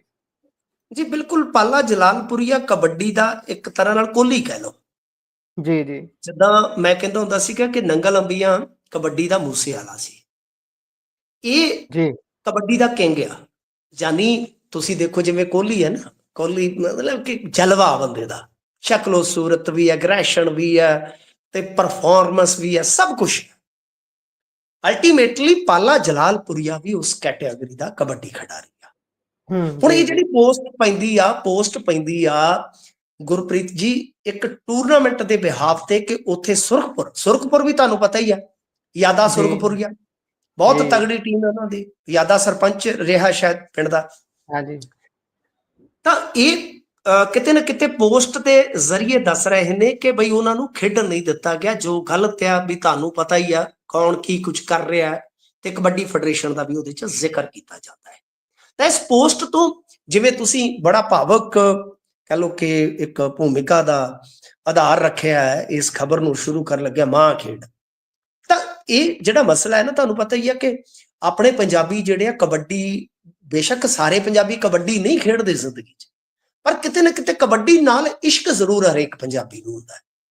ਮੈਂ ਕਬੱਡੀ, ਮੇਰਾ ਪਹਿਲਾ ਜ਼ਿੰਦਗੀ ਦਾ ਇਸ਼ਕ ਕਬੱਡੀ ਸੀਗਾ। ਹੁਣ ਆਧੁਨਿਕ ਕਬੱਡੀ ਨਾਲ ਮੇਰਾ ਕੋਈ ਵਾਹ ਵਾਸਤਾ ਨਹੀਂ ਹੈ ਗੁਰਪ੍ਰੀਤ ਜੀ। ਮੇਰੇ ਪੁਰਾਣੇ ਦੋਸਤ ਖੇਡ ਮੇਲੇ ਕਰਾਉਂਦੇ ਆ ਤੇ ਜਾਂ ਅੱਜ ਵੀ ਕਬੱਡੀ ਨੂੰ ਪਿਆਰ ਕਰਦੇ ਆ, ਪਰ ਮੈਂ ਥੋੜਾ ਪ੍ਰੋਫੈਸ਼ਨਲੀ, ਤੁਹਾਨੂੰ ਪਤਾ, ਆਪਦਾ ਟਰੈਕ ਚੇਂਜ ਕਰ ਗਿਆ। ਤਾਂ ਖੈਰ, ਪਰ ਗੱਲ ਇਹ ਆ ਕਿ ਕਬੱਡੀ ਦੇ ਵਿੱਚ ਨੁਕਸ ਤੇ ਪਏ ਨੇ, ਇਹਦੇ 'ਚ ਕੋਈ ਸ਼ੱਕ ਨਹੀਂ। ਅੱਛਾ, ਉਹਦੇ ਨਾਲ ਜੁੜੀ ਇਤਫਾਕ ਦੇਖੋ ਕਿ ਮੈਂ ਤੇ ਰੀਲਾਂ ਰੂਲਾਂ ਵੀ ਘੱਟ ਦੇਖਦਾ, ਤੇ ਇੱਕ ਨਾ ਮੈਂ ਵੀਡੀਓ ਵਾਇਰਲ ਦੇਖੀ ਜਿਹਦੇ ਵਿੱਚ ਮਾਈਕ ਫੜ ਕੇ ਇੱਕ ਸੱਜਣ, ਇੱਕ ਨੌਜਵਾਨ ਤੁਹਾਡੇ ਵਰਗਾ, ਉਹ ਕਹਿ ਰਿਹਾ ਕਿ 2 ਖਿਡਾਰੀ ਅੱਗੇ ਸੁਰਖਪੁਰ ਦੇ ਮੋੜ ਦਿੱਤੇ ਗਏ ਨੇ ਖੇਡਿਆਂ ਬਗੈਰ, ਤੇ ਹੁਣ ਯਾਦੇ ਹੁਰਾਂ ਨੂੰ ਵੀ ਉਹ ਗਰਾਊਂਡ 'ਚ ਨਹੀਂ ਆਉਣ ਦੇ ਰਹੇ। ਉਹਨਾਂ ਦੇ ਕੋਲ ਅਸਲਾ ਹੋ ਸਕਦਾ, ਪਤਾ ਨਹੀਂ ਕੀ ਹੈ, ਤੇ ਵੀ ਆਪਾਂ ਇੰਨੇ ਬੰਦੇ ਆ, ਆਪਣੇ ਅੱਗੇ ਕੀ ਹੈ ਯਾਰ, ਜਾ ਕੇ ਆਪਾਂ ਵੇਖੀਏ ਤੇ ਸਹੀ, ਕਿਉਂ ਟੂਰਨਾਮੈਂਟ ਖਰਾਬ ਕਰ ਰਹੇ। ਇਹਦਾ ਮਤਲਬ ਹੈ ਕਿ ਇਹ ਮਸਲਾ ਜਾ ਕੇ ਜੁੜਦਾ ਹੈ ਕਿਤੇ ਨਾ ਕਿਤੇ ਜ਼ੋਰਾਵਰੀ ਦੇ ਨਾਲ। ਮਤਲਬ ਜੋ ਕਬੱਡੀ ਦੇ ਵਿੱਚ ਇਸ ਵੇਲੇ ਚੱਲਦਾ ਹੈ, ਗੈਂਗਿਜ਼ਮ ਕਹਿ ਲਓ, ਜ਼ੋਰਾਵਰੀ ਕਹਿ ਲਓ, ਜਾਬਰਪੁਣਾ ਕਹਿ ਲਓ, ਫਿਕਸਿੰਗ ਕਹਿ ਲਓ, ਜਾਂ ਕੁਝ ਵੀ ਤੁਸੀਂ ਆਪੋ ਆਪਣੇ ਹਿਸਾਬ ਨਾਲ, ਆਪੋ ਆਪਣੀ ਸਹੂਲੀਅਤ ਦੇ ਹਿਸਾਬ ਨਾਲ ਸ਼ਬਦ ਇਸਤੇਮਾਲ ਕਰ ਸਕਦੇ ਹੋ, ਕਿ ਇਹ ਸਭ ਕੁਝ ਬਹੁਤ ਸਾਲਾਂ ਤੋਂ ਚੱਲ ਪਿਆ ਸੀਗਾ। ਕਈ ਖਿਡਾਰੀਆਂ ਨੂੰ ਕਿਹਾ ਜਾਂਦਾ ਤੂੰ ਇੱਥੇ ਨਹੀਂ ਖੇਡਣਾ, ਜਾਂ ਇੱਥੇ ਖੇਡਣਾ ਤੇ ਇਹਦੇ ਵੱਲੋਂ ਖੇਡਣਾ। ਇਹ ਪੈਸਾ ਹੈ ਨਾ, ਅੱਜ ਕੱਲ ਤੁਹਾਨੂੰ ਪਤਾ ਕਬੱਡੀ ਕੱਪਾਂ ਦਾ ਨਾਮ ਕਿੰਨਾ, ਇਨਾਮਾਤ ਬਹੁਤ ਹੁੰਦੇ ਆ। ਸੋ ਇਸ ਕਰਕੇ ਪਾਲਾ ਜਲਾਲਪੁਰੀਆ ਪੂਰੀ ਗੱਲ ਤੇ ਨਹੀਂ ਦੱਸਦਾ ਪੋਸਟ ਦੇ ਵਿੱਚ, ਪਰ ਮੈਂ ਜਿਵੇਂ ਤੁਹਾਨੂੰ ਦੱਸਿਆ ਕਿ ਉਹ ਗੱਲ ਉਸ ਵੀਡੀਓ ਦੇ ਜ਼ਰੀਏ ਪੂਰੀ ਹੋ ਜਾਂਦੀ ਆ। ਤੇ ਪਿੰਡ ਸ਼ਾਇਦ ਮਧਰਿਆ ਜਿੱਥੋਂ ਦਾ ਇਹ ਕੱਪ ਸੀਗਾ। ਤਾਂ ਗੱਲ ਗੁਰਪ੍ਰੀਤ ਜੀ ਮੇਰੇ ਖਿਆਲ ਦੇ ਨਾਲ ਬੜੀ ਸੈਂਸਿਟਿਵ ਹੋ ਜਾਂਦੀ ਆ। ਹੁਣ ਦੇਖੋ, ਇੱਕ ਪਾਸੇ ਤੇ ਅਸੀਂ ਇਸ ਨੂੰ ਮਾਂ ਖੇਡ ਕਹਿੰਦੇ ਹਾਂ, ਤੇ ਦੂਜੇ ਪਾਸੇ ਅਸੀਂ ਇਸ ਨੂੰ ਬਰਬਾਦ ਵੀ ਬੁਰੀ ਤਰ੍ਹਾਂ ਕਰ ਰਹੇ ਹਾਂ। ਪਹਿਲਾਂ ਇਹਨੂੰ ਡਰੱਗ ਦਾ ਜੱਫਾ ਲੱਗਾ, ਹੁਣ ਇਹਨੂੰ ਗੈਂਗਸਟਰਾਂ ਦੀ ਕੈਂਚੀ ਵੱਜਣ ਲੱਗ ਪਈ ਆ। ਨੰਗਲ ਅੰਬੀਆ ਕਤਲकांड ਹੋ ਗਿਆ ਇੱਕ, ਉਹ ਵੀ ਇਤਿਹਾਸ ਦੇ ਵਿੱਚ ਖੂਨੀ ਧੱਬਾ ਹੈ। ਤੇ ਕਬੱਡੀ ਦੇ ਗਰਾਊਂਡਾਂ 'ਚ ਆਮ ਹੀ ਕਬੱਡੀ ਖਿਡਾਰੀਆਂ ਤੇ ਹਮਲੇ ਹੋ ਰਹੇ, ਗੋਲੀਆਂ ਚੱਲ ਰਹੀਆਂ। ਸੋ ਲਿਹਾਜ਼ਾ ਮੇਰੇ ਖਿਆਲ ਦੇ ਨਾਲ ਸੰਦੀਪ ਨੰਗਲ ਅੰਬੀਆਂ ਦੀ ਮੌਤ ਤੋਂ ਬਾਅਦ ਬਈ ਖਿਡਾਰੀ ਅਤੇ ਜੋ ਪ੍ਰਮੋਟਰ ਵੀਰ ਹੈ, ਇਹ ਸਾਰਿਆਂ ਨੂੰ ਹੀ ਕਿਤੇ ਨਾ ਕਿਤੇ ਚਾਹੀਦਾ ਸੀਗਾ ਕਿ ਇਹਦੇ ਚੋਂ ਜੋ ਵਿਗਾੜ ਹੈ ਉਸ ਨੂੰ ਦੂਰ ਕੀਤਾ ਜਾਂਦਾ। ਤੇ ਜੇ ਆਹੀ ਹਾਲ ਰਹੇ ਗੁਰਪ੍ਰੀਤ ਜੀ, ਅੱਗੇ ਗਰਾਊਂਡਾਂ ਨਾਲੋਂ ਮੁੰਡੇ ਟੁੱਟ ਰਹੇ ਨੇ, ਬੱਚੇ ਸਾਡੇ ਟੁੱਟ ਰਹੇ ਨੇ, ਬੱਚੀਆਂ ਸਾਡੀਆਂ ਪਹਿਲਾਂ ਹੀ ਬਹੁਤ ਘੱਟ ਆਉਂਦੀਆਂ ਨੇ ਗਰਾਊਂਡ 'ਚ। ਤਾਂ ਗੱਲ ਇਹ ਹੈ ਕਿ ਫਿਰ ਜੇ ਕਬੱਡੀ ਇੰਨੀ ਬਦਨਾਮ ਹੋਈ ਕਿ ਇੱਕ ਪਾਸੇ ਡਰੱਗ ਦਾ ਧੱਬਾ ਲੱਗਦਾ, ਦੂਜੇ ਪਾਸੇ ਇਸ ਤਰ੍ਹਾਂ ਦੀਆਂ ਘਟਨਾਵਾਂ ਹੋਣਗੀਆਂ, ਤਾਂ ਮੇਰੇ ਖਿਆਲ ਦੇ ਨਾਲ ਕਬੱਡੀ ਦੀ ਥਾਂ ਤੇ ਫਿਰ ਬੱਚੇ ਨੂੰ ਇਹ ਕਿਹਾ ਜਾਏਗਾ ਕਿ ਤੂੰ ਕ੍ਰਿਕਟ ਚੁਣ ਲਾ, ਫੁੱਟਬਾਲ ਚੁਣ ਲਾ, ਇਹਦੇ ਵਿੱਚ ਤੇ ਗੁੰਡੇ ਨੇ, ਬਦਮਾਸ਼ ਨੇ, ਕਤਲੋ ਗਾਰਤ ਹੈ, ਪੁੱਤਰ ਕੀ ਲੈਣਾ ਹੈ। ਤਾਂ ਮੇਰੇ ਖਿਆਲ ਦੇ ਨਾਲ ਕਬੱਡੀ ਦਾ ਸੱਚੇ ਨੁਕਸਾਨ ਆ। ਸਾਡੇ ਵੇਲੇ ਵੀ ਹੁੰਦਾ ਸੀਗਾ, ਜਿੱਤ ਵਾਸਤੇ ਤਿਕੜਮਾਂ ਚੱਲਦੀਆਂ ਸਨ, ਕੋਈ ਕਰੀਮ ਲਾ ਲਈ, ਹੱਥ ਤਿਲਕ ਜਾਵੇ, ਕੋਈ ਟਾਈਆਂ 'ਚ, ਕੋਈ ਵਜਨ ਝੇਰ ਫੇਰ, ਇਹ ਸਾਰਾ ਕੁਝ ਹੁੰਦਾ ਸੀ, ਪਰ ਕਬੱਡੀ ਦਾ ਕੋਈ ਏਡਾ ਵੱਡਾ ਨੁਕਸਾਨ ਨਹੀਂ ਸੀ ਹੁੰਦਾ। ਠੀਕ ਹੈ ਨਾ ਜੀ, ਉਹ ਖਿਡਾਰੀਆਂ ਦੀਆਂ ਤਿਕੜਮਾਂ ਹੁੰਦੀਆਂ, ਦਾ ਪਿੱਛਾ ਹੁੰਦੀਆਂ ਨੇ। ਤਾਂ ਅੱਜ ਦੇ ਦੌਰ 'ਚ ਕ੍ਰਿਕਟ ਵਾਂਗੂ ਕਬੱਡੀ 'ਚ ਗਲੈਮਰ ਹੈ, ਪੈਸਾ ਹੈ, ਸ਼ੋਹਰਤ ਹੈ, ਬਹੁਤ ਕੁਝ ਹੈ। ਸੋਸ਼ਲ ਮੀਡੀਆ ਤੇ ਦੇਖਦਾ ਮੈਂ, ਇਹਨਾਂ ਦੇ ਲੱਖਾਂ ਦੀ ਤਾਦਾਦ ਦੇ ਵਿੱਚ ਫੋਲੋਅਰ ਨੇ, ਪਰ ਜੋ ਕਬੱਡੀ ਦੇ ਵਿੱਚ ਆਹ ਕੁਛ ਆ ਗਿਆ ਸਰ, ਇਹ ਕਬੱਡੀ ਨੂੰ ਮਾਰ ਦੇਵੇ। ਜੀ ਜ਼ਰੂਰ, ਬਹੁਤ ਘਾਤਕ ਹੈ ਇਹ। ਸਾਡੀ ਵਿਲੱਖਣ ਜਿਹੜੀ ਖੇਡ ਹੈ, ਮਾਂ ਖੇਡ ਕਬੱਡੀ ਹੈ, ਇਸ ਨੂੰ ਬਚਾ ਕੇ ਰੱਖਣਾ ਚਾਹੀਦਾ। ਇਸ ਨੂੰ ਪ੍ਰੀਜ਼ਰਵ ਹੀ ਨਹੀਂ, ਇਹਨੂੰ ਜੇ ਵਾਧੇ ਵੱਲ ਲੈ ਕੇ ਜਾਣਾ ਤਾਂ ਉਹ ਸਕਾਰਾਤਮਕ ਵਾਧਾ ਹੋਣਾ ਚਾਹੀਦਾ। ਸੋ ਆਪਾਂ ਅੱਗੇ ਚੱਲਦੇ ਹਾਂ। ਸੋ ਕਾਂਗਰਸ ਪ੍ਰਧਾਨ ਬਦਲਣ ਦੇ ਵੀ ਚਰਚੇ ਨੇ, ਇੰਚਾਰਜ ਸਾਹਿਬ ਬਦਲ ਦਿੱਤੇ ਨੇ। ਕੀ ਚੱਲ ਰਿਹਾ ਜੀ? ਕੋਈ ਲੌਬਿੰਗ ਲੂਬਿੰਗ ਵਾਲਾ ਗੱਲਬਾਤ ਵੀ ਸਾਹਮਣੇ ਆ ਰਹੀ ਹੈ। ਕੌਣ ਬਣੂ MP MLA ਜਾਂ LOP ਬਣਨਗੇ? ਨੰਬਰ ਕਿਹਦਾ ਲੱਗੂਗਾ ਇਤਕੀ ਪ੍ਰਧਾਨਗੀ? ਕਿਹਦੀ ਨਿਕਲੂ ਲਾਟਰੀ, ਤਾਂ ਗਾਣਾ ਸੀਗਾ ਨਾ। ਤਾਂ ਗੱਲ ਗੁਰਪ੍ਰੀਤ ਜੀ ਇਹ ਹੈ ਕਿ ਪਿਛਲੇ ਦਿਨੀ ਬਾਜਵਾ ਸਾਹਿਬ ਤੇ ਵੜਿੰਗ ਸਾਹਿਬ ਨਵੇਂ ਇੰਚਾਰਜ ਨੂੰ ਮਿਲੇ ਤੇ ਉੱਥੋਂ ਕਿਆਫੇ ਲੱਗਣੇ ਸਟਾਰਟ ਹੋ ਗਏ। ਤੁਸੀਂ ਖਬਰਾਂ ਵੀ ਦੇਖੀਆਂ ਹੋਣੀਆਂ ਕੱਲ, ਪੰਜਾਬੀ ਮੀਡੀਆ ਖਾਸ ਤੌਰ ਤੇ ਜਿਹੜਾ ਮੇਨ ਸਟ੍ਰੀਮ ਮੀਡੀਆ, ਉਸਨੇ ਵੀ ਇੱਕ ਦੋ ਨਾਮਾਂ ਤੇ ਚਰਚਾ ਸਟਾਰਟ ਕਰ ਦਿੱਤੀ। ਉਹਦੇ ਚ ਰਾਣਾ ਗੁਰਜੀਤ ਦਾ ਨਾਮ ਵੀ ਜਿਹੜਾ ਹੈ ਉਹ ਕਤਾਰ ਚ ਦੱਸਿਆ ਗਿਆ। ਪਰ ਆਪਾਂ ਆਪਦੀ ਆਡੀਅנס ਲਈ, ਆਪਣੇ ਦੋਸਤਾਂ ਲਈ ਜੇ ਦੱਸੀਏ ਤੇ ਫਿਲਹਾਲ ਇੱਕ ਤੇ ਮੈਨੂੰ ਇਸ ਗੱਲ ਦਾ ਪਤਾ ਲੱਗਾ ਕਿ ਕਾਂਗਰਸ ਕਲਚਰ ਜਿਹੜਾ ਹੈ ਨਾ ਉਹ ਇਹ ਆ ਕਿ ਜਦੋਂ ਕਿਸੇ ਨੂੰ ਇਸ ਤਰ੍ਹਾਂ ਦੀ ਕਮਾਨ ਸੰਭਾਲੀ ਜਾਂਦੀ ਹੈ ਤੇ ਨਾਲ ਦੀ ਨਾਲ ਅਸਤੀਫਾ ਲਿਖਾ ਲਿਆ ਜਾਂਦਾ ਉਹਦਾ, ਯਾਨੀ ਇੱਕ ਪਾਸੇ ਨਿਯੁਕਤੀ ਪੱਤਰ ਤੇ ਦੂਜੇ ਪਾਸੇ ਅਸਤੀਫਾ ਪੱਤਰ, ਕਿ ਜਦੋਂ ਜ਼ਰੂਰਤ ਹੋਈ ਤੈਨੂੰ ਉਹਦਾ ਛੱਡਣਾ ਪਵੇਗਾ। ਔਰ ਰਾਜਾ ਵੜਿੰਗ ਜੀ ਦੀ ਬਾਡੀ ਲੈਂਗੁਏਜ ਤੇ ਸਟੇਟਮੈਂਟਾਂ ਤੁਹਾਨੂੰ ਪਤਾ ਹੀ ਹੋ ਕਿਸ ਦਿਸ਼ਾ ਵੱਲ ਇਸ਼ਾਰਾ ਕਰਦੀਆਂ ਨੇ। ਦੂਜੀ ਗੱਲ ਇਹ ਆ ਕਿ ਦੇਖੋ, ਇਹ ਇੱਕ ਕਲਚਰ ਕਾਂਗਰਸ ਦੇ ਵਿੱਚ ਇਹ ਵੀ ਹੈ ਕਿ ਪ੍ਰਧਾਨ ਜਿਹੜਾ ਬਣ ਜਾਂਦਾ ਬਹੁਤ ਹੱਦ ਤੱਕ ਮੁੱਖ ਮੰਤਰੀ ਦਾ ਦਾਅਵੇਦਾਰ ਵੀ ਉਹ ਬਣ ਜਾਂਦਾ। ਜੇ ਇਸ ਚੀਜ਼ ਨੂੰ ਆਪਾਂ ਕੱਢ ਦਈਏ, ਮੈਨੂੰ ਲੱਗਦਾ ਇਹ ਤੇ ਲੜਨਗੇ ਕਿ ਪ੍ਰਧਾਨ ਤੂੰ ਬਣ ਜਾ, ਮੈਂ ਕੀ ਲੈਣਾ। ਤਾਂ ਇਸ ਕਰਕੇ ਇਹਦੇ ਚ ਬਿਲਕੁਲ ਲੌਬਿੰਗ ਹੋ ਰਹੀ ਹੈ। ਪਰ ਜਿਹੜੀ ਆਪਣੇ ਕੋਲ ਜਾਣਕਾਰੀ ਆ ਕਿ ਫਿਲਹਾਲ ਜਿਹੜੇ ਬਘੇਲ ਸਾਹਿਬ ਨੇ, ਨਵੇਂ ਇੰਚਾਰਜ ਨੇ, ਉਹਨਾਂ ਨਾਲ ਮੀਟਿੰਗ ਦਿੱਲੀ ਹੋਈ ਆ। ਉਹ ਆਉਣ ਵਾਲੇ ਦਿਨਾਂ ਦੇ ਵਿੱਚ ਦਰਬਾਰ ਸਾਹਿਬ ਵਿਖੇ ਮੱਥਾ ਟੇਕਣ ਉਪਰੰਤ ਫਿਰ ਮੀਟਿੰਗਾਂ ਦਾ ਸਿਲਸਿਲਾ ਸ਼ੁਰੂ ਕਰਨਗੇ ਅਤੇ ਉਸ ਤੋਂ ਬਾਅਦ ਜਿਹੜੀ ਫੀਡਬੈਕ ਹੋਏਗੀ ਤੇ ਉਸ ਤੋਂ ਬਾਅਦ ਗਾਂਧੀ ਫੈਮਿਲੀ ਦੀ ਜੋ ਵਿੱਚ ਉਹਦੇ ਰਾਇਸ਼ੁਮਾਰੀ ਐਡ ਕੀਤੀ ਜਾਏਗੀ, ਉਸ ਤੋਂ ਬਾਅਦ ਅਗਲਾ ਨਤੀਜਾ ਕੱਢਿਆ ਜਾਏਗਾ। ਯਾਨੀ ਫਿਲਹਾਲ ਕਿਸੇ ਇੱਕ ਨਾਮ ਤੇ ਚਰਚਾ ਬਿਲਕੁਲ ਕੋਰਾ ਝੂਠ ਹੈ ਕਿ ਫਲਾਣਾ ਨਾਮ ਹੈ ਜੀ, ਫਲਾਣਾ। ਹਾਂ, ਜਿੱਦਾਂ ਤੁਸੀਂ ਪ੍ਰਸ਼ਨ ਕੀਤਾ ਕਿ ਕਿਹਦੀ ਲਾਟਰੀ ਨਿਕਲ ਸਕਦੀ ਹੈ, ਦੇਖੋ ਇਹਦੇ ਚ ਕਈ ਨਾਮ ਨੇ, ਮੈਂ ਇੱਕ ਇੱਕ ਕਰਕੇ ਜੇ ਗਿਣਾਵਾਂ ਤਾਂ ਉਹਦੇ ਚ ਰਾਣਾ ਗੁਰਜੀਤ ਤੇ ਹੈਗੇ ਹੀ ਹੈ। ਸੈਕਿੰਡ ਪ੍ਰਤਾਪ ਸਿੰਘ ਬਾਜਵਾ ਬਹੁਤ ਜ਼ਬਰਦਸਤ ਲੌਬਿੰਗ ਕਰ ਰਿਹਾ। ਥਰਡ ਚੰਨੀ ਸਾਹਿਬ ਵੀ ਕਤਾਰ ਚ ਨੇ। ਮੈਂ ਤੇ ਪਿਛਲੇ ਦਿਨ ਹੀ ਸੁਣਿਆ ਕਿ ਚੰਨੀ ਸਾਹਿਬ ਥੋੜੇ ਨਾਰਾਜ਼ ਹੋ ਗਏ ਸਨ ਤੇ ਦਿੱਲੀ ਉਚੇਚਾ ਬੁਲਾਇਆ ਗਿਆ। ਇਸ ਤੋਂ ਇਲਾਵਾ ਤੁਹਾਡੇ ਗੁਆਂਢੀ ਪ੍ਰਗਟ ਸਿੰਘ ਵੀ ਤਗੜੇ ਦਾਅਵੇਦਾਰ ਬਣ ਕੇ ਉੱਭਰ ਰਹੇ ਨੇ ਜੀ। ਮਤਲਬ ਕਿ ਇਸ ਤਰ੍ਹਾਂ 4-5 ਨਾਮ ਜਿਹੜੇ ਆ ਨਾ ਉਹ ਸਿਰੇ ਚਰਚਾ ਹੈਗੇ ਆ, ਇਹਦੇ ਚ ਕੋਈ ਸ਼ੱਕ ਨਹੀਂ। ਪਰ ਫਿਲਹਾਲ ਯਕਦਮ ਐਲਾਨ ਕਿਸੇ ਪ੍ਰਧਾਨ ਦਾ ਨਹੀਂ ਹੋਣ ਜਾ ਰਿਹਾ। ਅਗਲੇ ਹਫਤੇ ਹੋ ਸਕਦਾ ਬਘੇਲ ਸਾਹਿਬ ਪੰਜਾਬ ਚ ਐਂਟਰ ਹੋਣ ਮੱਥਾ ਟੇਕਣ। ਤੁਹਾਨੂੰ ਪਤਾ ਰਵਾਇਤ ਹੈ ਨਾ, ਆਪਣੇ ਜਿਹੜਾ ਵੀ ਕੋਈ ਬੰਦਾ ਇਸ ਤਰ੍ਹਾਂ ਦਾ ਰੋਲ ਇੱਥੇ ਸ਼ੁਰੂ ਕਰਦਾ ਹੈ ਤਾਂ ਸਭ ਤੋਂ ਪਹਿਲਾਂ ਦਰਬਾਰ ਸਾਹਿਬ ਨਤਮਸਤਕ ਹੁੰਦਾ ਹੈ, ਫਿਰ ਚਲੋ ਹੋਰ ਵੀ ਕੋਈ ਤੀਰਥ ਸਥਾਨ ਹੈ ਤਾਂ ਜਿੱਥੇ ਜਾਣਾ ਚਾਹੁੰਦਾ ਤਾਂ ਜਾਵੇ, ਤੇ ਉਸ ਤੋਂ ਬਾਅਦ ਫਿਰ ਕਾਰਜ ਸ਼ੁਰੂ ਕਰਦਾ ਹੈ। ਸੋ ਲਿਹਾਜ਼ਾ ਫਿਲਹਾਲ ਆਪਾਂ ਆਪਦੀ ਆਡੀਅנס ਨੂੰ ਇਹ ਕਹਿ ਲਓ ਕਿ ਇਸ ਵੇਲੇ ਦੀ ਇਸ ਚਰਚਾ ਦੇ ਵਿੱਚੋਂ ਇੱਕ ਨਵੀਂ ਅਪਡੇਸ਼ਨ ਦੇ ਸਕਦੇ ਹਾਂ ਕਿ ਅਜੇ ਨਹੀਂ, ਹਾਂ ਆਉਣ ਵਾਲੇ ਦਿਨਾਂ ਚ, ਆਉਣ ਵਾਲੇ ਹਫ਼ਤਿਆਂ ਚ ਨਵਾਂ ਪ੍ਰਧਾਨ ਕਾਂਗਰਸ ਨੂੰ ਮਿਲ ਸਕਦਾ ਜੀ। ਸੋ ਵੇਖਦੇ ਆ ਕਿ ਜਿੱਦਾਂ ਤੁਸੀਂ ਕਿਹਾ ਕਿ ਕਿਹਦੀ ਨਿਕਲੂ ਲਾਟਰੀ ਨਿਕਲਦੀ ਕਿਹਦੀ ਹੈ, ਪਰ ਆਪਸੀ ਕਾਟੋ ਕਲੇਸ਼ ਵਾਲਾ ਰੌਲਾ ਨਹੀਂ ਮੁੱਕਦਾ ਇਹਨਾਂ ਦਾ, ਉਹ ਤਾਂ ਖਤਮ ਕਰਨਾ ਪਊ ਜੇ ਅੱਗੇ ਤੁਰਨਾ। ਸੋ ਆਪਾਂ ਕਰਦੇ ਹਾਂ ਗੱਲ ਅੱਗੇ। ਕਿਸਾਨ ਆਗੂ ਵੀ ਡੌਂਕਰ ਨਿਕਲਿਆ ਜੀ, ਇਹ ਕੀ ਮਾਜਰਾ ਹੁਣ? ਕਿਹੜਾ ਕਿਸਾਨ ਆਗੂ ਹੈ ਜਿਹਨੂੰ ਆਪ ਡੌਂਕੀ ਲਾ ਕੇ ਵਿਦੇਸ਼ ਜਾਣਾ ਪੈ ਗਿਆ? ਨਹੀਂ, ਇਹ ਡੌਂਕੀ ਆਪ ਨਹੀਂ ਲਾ ਕੇ ਗਿਆ, ਨੇ ਲਵਾਈ ਹੈ, ਯਾਨੀ ਡੌਂਕਰ ਬਣ ਗਿਆ ਆਪ ਹੀ। ਅੱਛਾ ਜੀ। ਹਾਂਜੀ, ਦਿਲਚਸਪ ਖਬਰਾਂ ਨਿਕਲਦੀਆਂ ਨੇ ਪੰਜਾਬ ਦੀ ਧਰਤੀ ਤੋਂ, ਤੁਹਾਨੂੰ ਪਤਾ ਹੀ ਆ। ਇੱਕ ਤੇ ਇਹ ਵੀ ਹੈ ਨਾ ਗੁਰਪ੍ਰੀਤ ਜੀ ਕਿ ਦਿੱਲੀ ਅੰਦੋਲਨ ਤੋਂ ਬਾਅਦ ਇੱਥੇ ਜਥੇਬੰਦੀਆਂ, ਪਹਿਲਾਂ ਆਪਾਂ 32 ਸੁਣੀਆਂ ਸੀ ਹਨਾ, ਹੁਣ ਤੇ ਮੈਨੂੰ ਲੱਗਦਾ ਹੋ ਸਕਦਾ 132 ਹੋ ਗਈਆਂ ਹੁਣ। 80 ਦੇ ਕਰੀਬ ਦੱਸਦੇ ਨੇ ਜੀ। ਅੱਛਾ, 80 ਦੇ ਕਰੀਬ। ਹਾਂ, ਤੁਹਾਡੀ ਕਾਫੀ ਪਕੜ ਹੈ, ਤੁਸੀਂ ਕਾਫੀ ਵਿਚਰਦੇ ਰਹਿੰਦੇ ਹੋ। 80 ਹੋ ਗਈਆਂ 32 ਤੋਂ, ਯਾਨੀ 50 ਵੱਧ ਗਈਆਂ। ਤੇ ਇੱਕ ਅੱਧਾ ਅੰਦੋਲਨ ਹੋਰ ਸਕਸੀਡ ਹੋ ਗਿਆ ਤੇ ਜਿਹੜਾ ਮੈਂ ਅੰਕੜਾ ਕਿਹਾ 132 ਉੱਥੋਂ ਤੱਕ ਪਹੁੰਚ ਜਾਣਗੇ, ਯਾਨੀ 80 ਚ 50 ਹੋਰ ਜੋੜ ਦਿਓ। ਤਾਂ ਖੈਰ ਦੇਖੋ, ਇਹ ਕੋਈ ਭਾਰਤੀ ਕਿਸਾਨ ਯੂਨੀਅਨ ਤੋਤੇਵਾਲ, ਮੈਂ ਤੇ ਪਹਿਲਾਂ ਅੱਛਾ ਮੋਗੇ ਤੋਂ ਖਬਰ ਲੱਗੀ, ਮੈਂ ਕਿਹਾ ਮੋਗੇ ਤੋਂ ਤਾਂ ਜਥੇਦਾਰ ਤੋਤਾ ਸਿੰਘ ਜੀ ਹੁੰਦੇ ਸਨ, ਕੀ ਉਹਨਾਂ ਦੇ ਨਾਮ ਤੇ ਕਿਸੇ ਨੇ ਬਣਾ ਲਈ ਆ ਤੋਤੇਵਾਲ? ਹੱਦ ਹੋ ਗਈ। ਫਿਰ ਕਹਿੰਦੇ ਨਹੀਂ ਜੀ ਇਹ ਕੋਈ ਹੋਰ ਹੈ।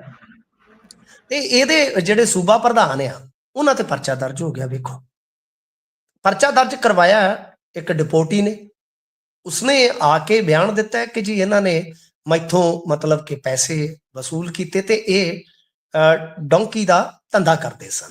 ਨਾਲ ਇਹਨਾਂ ਦੇ ਸ਼ਾਇਦ ਭਰਾ ਸੀਗੇ, ਉਹਨਾਂ ਤੇ ਵੀ ਮਾਮਲਾ ਜਿਹੜਾ ਦਰਜ ਕੀਤਾ ਗਿਆ। ਤਾਂ ਇਹ ਆਪਣੇ ਆਪ ਦੇ ਵਿੱਚ ਕਹਿ ਲਓ ਕਿ ਬੜੀ ਸ਼ਰਮਨਾਕ ਗੱਲ ਹੈ।